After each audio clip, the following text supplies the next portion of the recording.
सत्ता के लिए अतिरिक्त वोट की दरकार, किस सियासी दल ने कैसे बिछाई बिसात, समझिए रणनीति। मिशन 2024 की सियासी समर में हर दल ने अपनी तरह से बिसात बिछाई है। भाजपा हो या सपा या फिर बसपा, हर किसी ने ऐसी रणनीति पर अमल किया है ताकि उसे अपने कोर वोट बैंक के अलावा अतिरिक्त वोट जो अन्य दलों में शिफ्ट हुआ है उन्हें हर हाल में मिल जाए। कमोबेश इसी रणनीति से उत्तर प्रदेश में सियासी दल सपा बसपा की और फिर बाद में भाजपा सत्तारूढ़ होते रहे हैं। इस बार देखना दिलचस्प होगा कि किसे अपने कोर वोट के अलावा कितना अतिरिक्त वोट हासिल होता है। ओबीसी वोट के सहारे सपा ने पाया पूर्ण बहुमत। यूपी के सियासी दलों ने सामाजिक संरचना को 3 जाति धड़ों में बांट रखा है। सपा प्रमुख मुलायम सिंह यादव ने कांशीराम के दलित सियासत के जवाब में यादव, कुर्मी और मुस्लिम वोट बैंक पर नजर रखते हुए 1992 में समाजवादी पार्टी की स्थापना की। पार्टी के स्थापना दिवस पर हुए समारोह में मुलायम सिंह यादव के साथ कुर्मी समाज के कद्दावर नेता बेनी प्रसाद वर्मा और मुस्लिम नेताओं को खासी तवज्जो दी गई।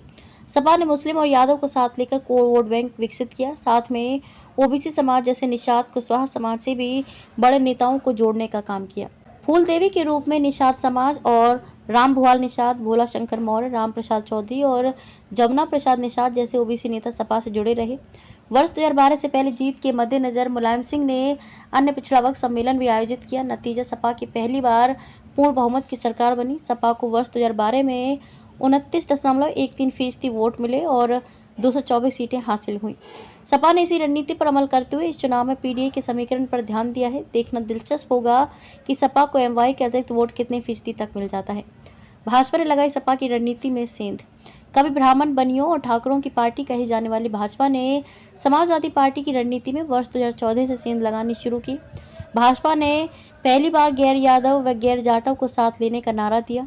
पार्टी के महामंत्री संगठन रहे ओम माथुर व सुनील बंसल ने क्रमशः इस पर काम किया। ओम माथुर की रणनीति के चलते चुनावों से पूर्व बसपा नेता स्वामी प्रसाद मौर्य को भाजपा में शामिल किया। भाजपा ने फूलपुर के सांसद रहे केशव प्रसाद मौर्य को बड़े ओबीसी चेहरे के रूप में आगे कर प्रदेश वर्ष 2016 में भाजपा प्रदेश अध्यक्ष की कमान सौंपी। इसी के बाद प्रदेश में मौर्य कुशवाहा साग के सैनी समाज में पार्टी ने गहरी पैठ बनाई और विधानसभा में 300 पार का नारा सफल हुआ। साथ ही भाजपा ने संजय निषाद के साथ ही भाजपा के ओम प्रकाश राजभर से समझौता किया।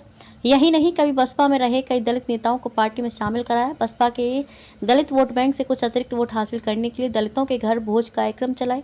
पार्टी ने सबका साथ सबका विकास नारा देकर पिछड़े समाज को एकमुश्त अपने पक्ष में करने की रणनीति अपनाई।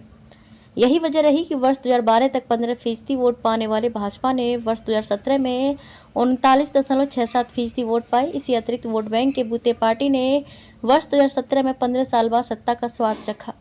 बसपा को करनी पड़ी सोशल इंजीनियरिंग। बसपा ने 1984 में अपनी स्थापना के बाद से दलित और ओबीसी राजनीति पर जोर दिया। इसके बूते बसपा ने मुलायम सिंह यादव के साथ गठबंधन कर 1993 में सरकार बनाई, लेकिन उसे कभी सपा तो कभी भाजपा से समर्थन के बाद ही सत्ता नसीब हुई। वर्ष 2002 में बसपा ने सरकार तो बनाई लेकिन बाद में इस्तीफा दे दिया।